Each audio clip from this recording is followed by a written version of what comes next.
Hashtag the dog they called Ghost, my story. My name is Ryan Beck, Chief Petty Officer, Navy SEAL Team 5. I'm not telling this story so people feel sorry for me. I'm telling it because a dog saved my life twice. Once on a battlefield, and once when I wasn't even there to save him back. People always ask why I got so attached to a working dog. The honest answer is simple. For 5 years, Ghost was the only living thing on Earth who knew exactly when my nightmares were coming, before I even knew it myself. He was a Belgian Malinois pushing 70 pounds, coat the color of dark mahogany, bleeding in a combat gray, with amber eyes that saw straight through every wall I ever built. But this part of the story I wasn't there for.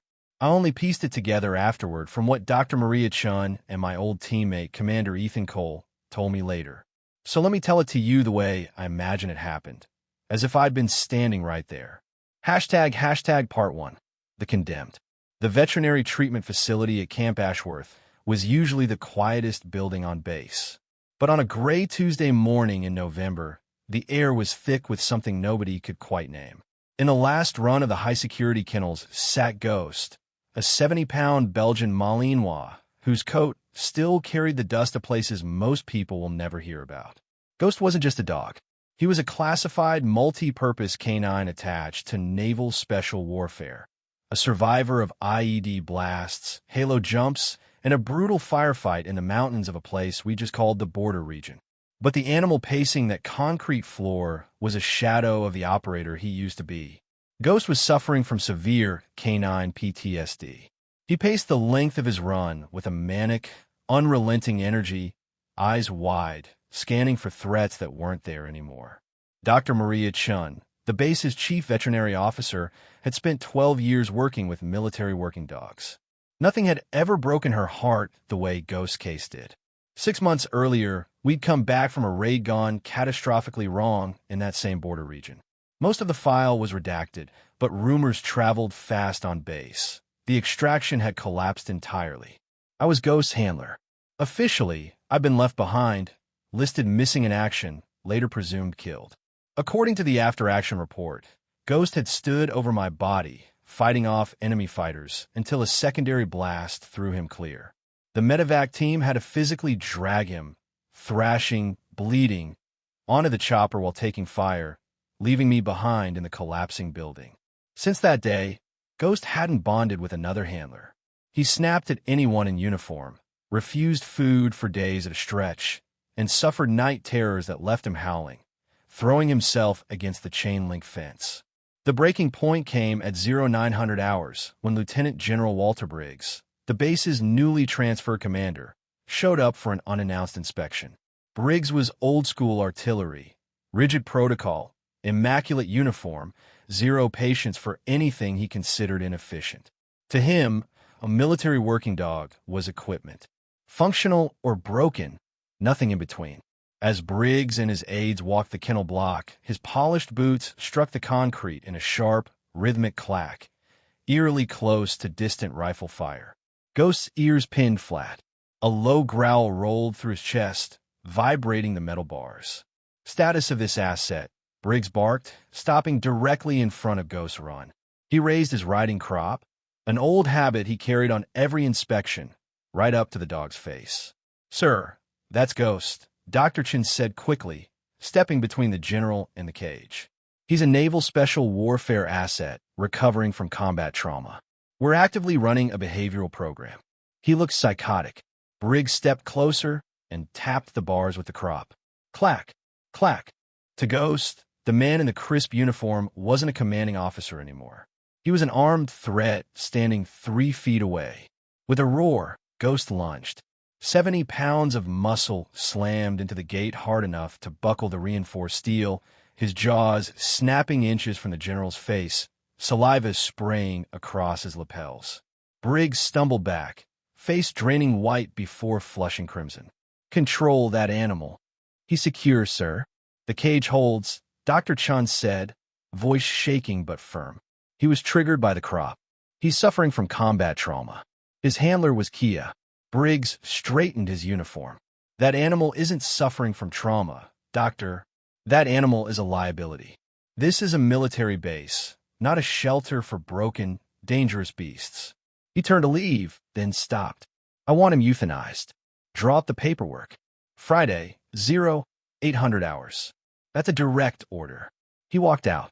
Ghost stopped barking. He sat down, let out one long, mournful whine, and pressed his nose to the cold concrete, waiting for a handler who wasn't coming back. Hashtag part 2, 48 hours. Dr. Chen wasn't the type to give up. Her first call went to Commander Ethan Cole, head of my old SEAL team. Briggs doesn't get to touch that dog, Cole said, fury cracking through the phone.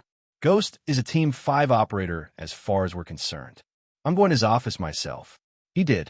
But the military runs on rank and paperwork, and Briggs had positioned this perfectly. Because Ghost was physically housed in a facility under Briggs's direct command, and because the incident technically counted as an assault on a commanding officer, Briggs had successfully classified Ghost as an immediate domestic hazard.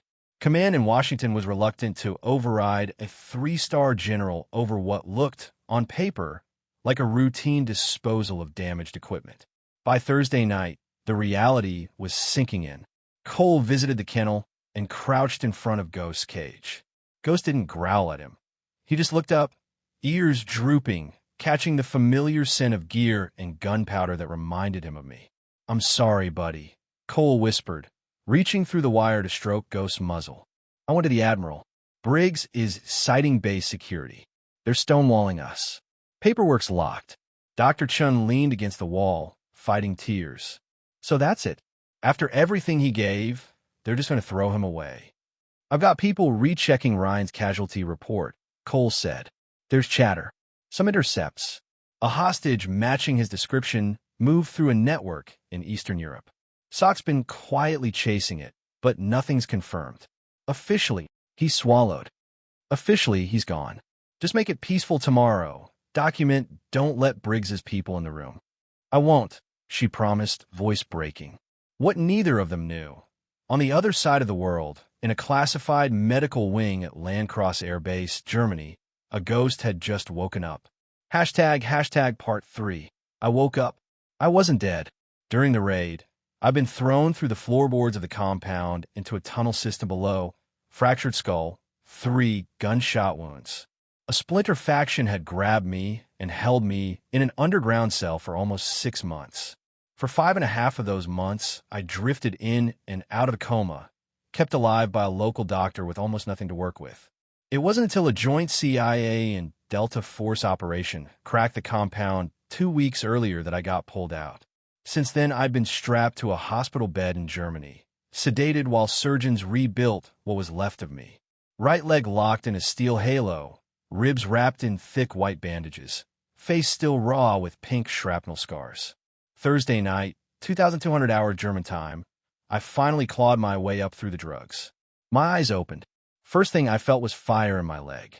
Second thing I felt was the absence of a weight against my side. For 5 years, Ghost slept with his head across my boots. A nurse rushed in as I started ripping 4 lines out of my arm. "Chief Beck, you need to lie down. You just came out of major reconstructive surgery." "Where's my dog?" My voice came out wrecked and used for months. I hauled myself up on the bed rails. "Where's Ghost?" An intelligence officer stepped in, easing the nurse's side.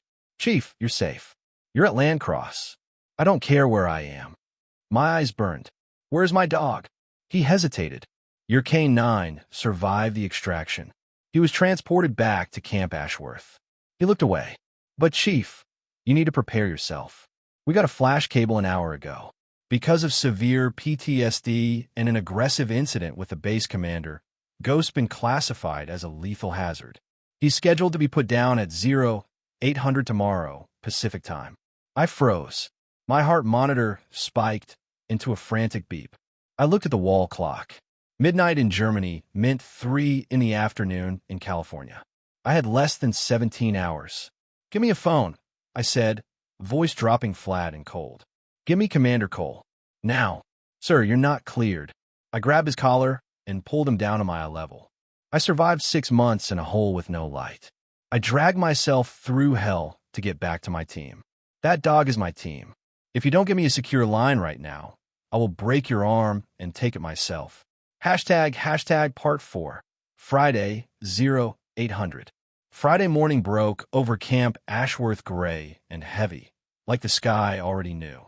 Dr. Chun arrived at 0600, eyes swollen from a sleepless night.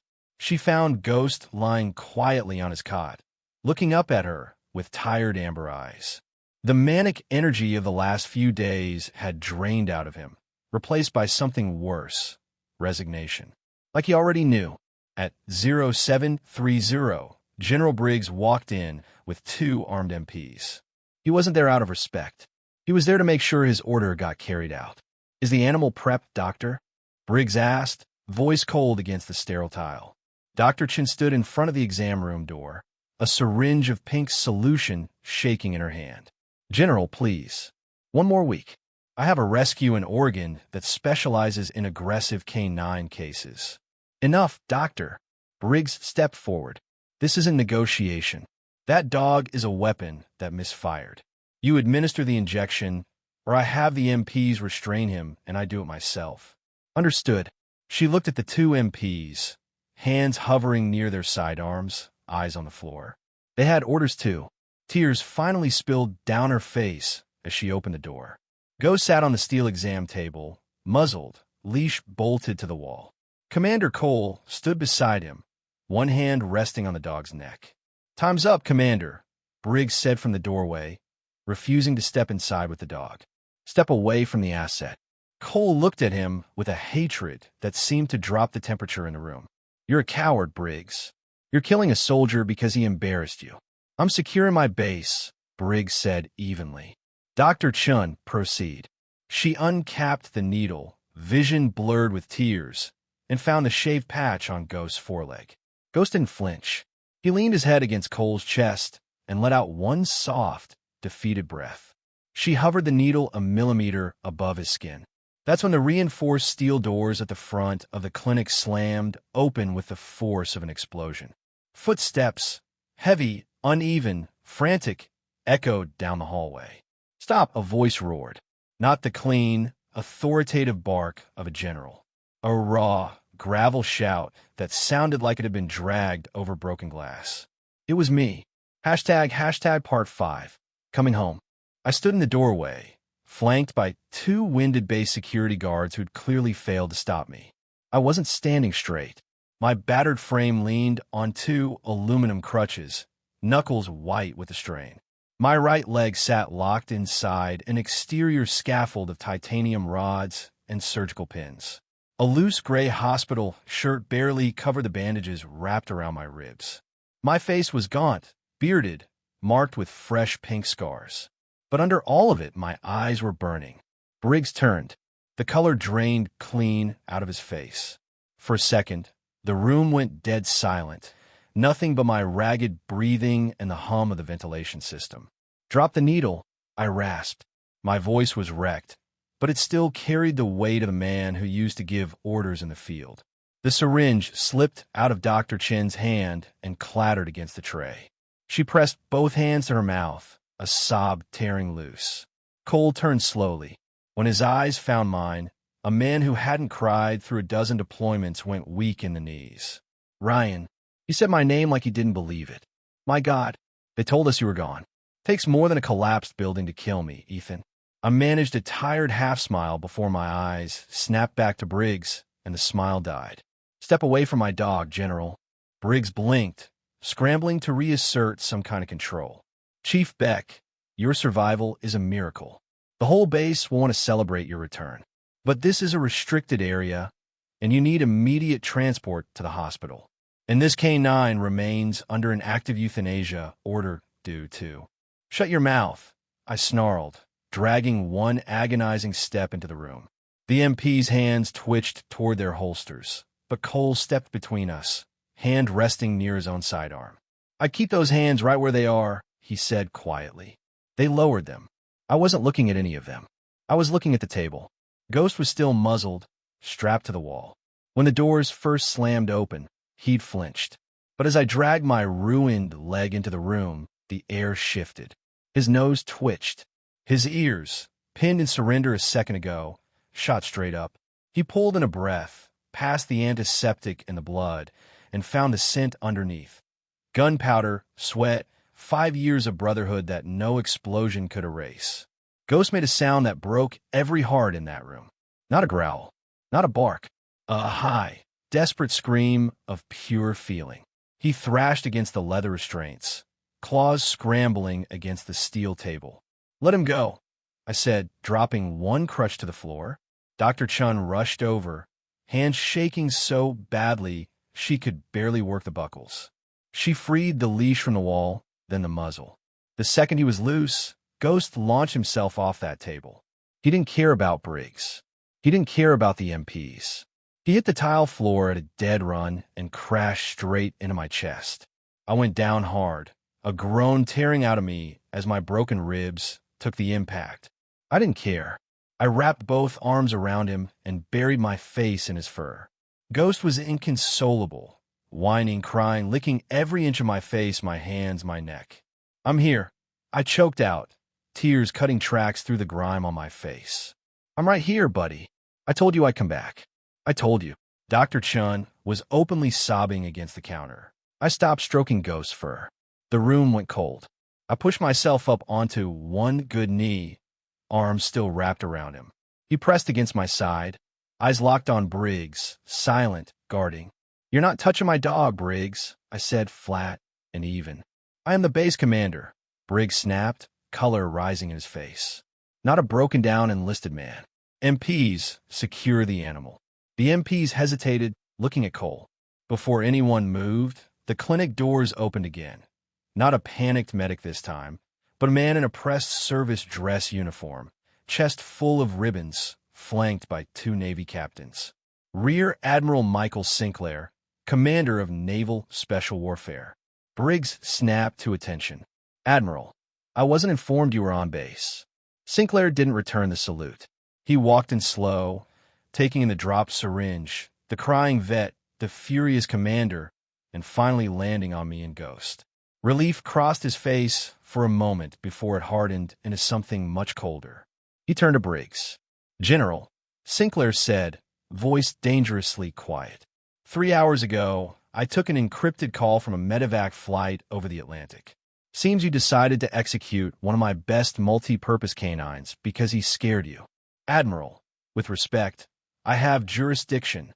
"You have nothing," Sinclair cut in, voice cracking like a whip.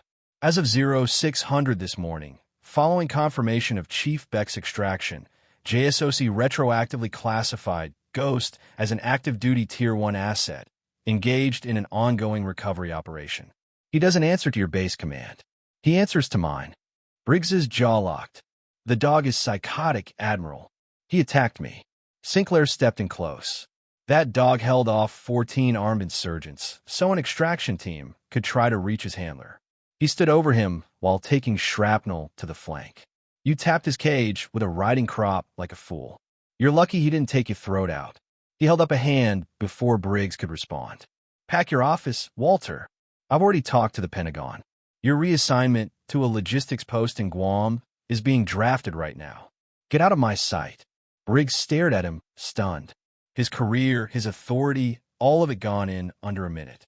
He looked at the dog on the floor, then at the scarred seal glaring back at him, and walked out without another word, his aide scrambling behind him. ## Part 7. Never alone again. Sinclair let out a long breath and turned to me, his hard edges softening. "Welcome home, Chief." "Thank you, sir," I whispered, leaning hard against the wall as the last of my strength gave out. Cole came over and grabbed my shoulders to steady me. "Let's get you to the hospital, brother.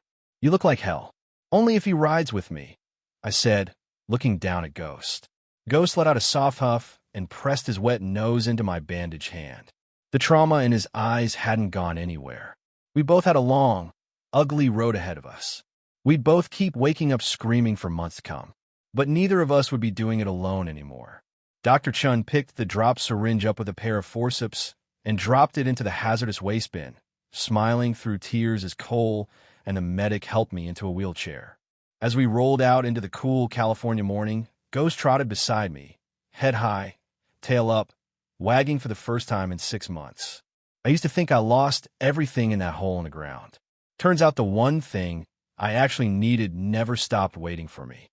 Asterisk if ghost story got to you. Hit like and share it. For every working dog and every handler who's ever come home broken and found their way back. Subscribe for more stories like this one. Drop a comment and let me know what you thought of Ghost Homecoming. Asterisk.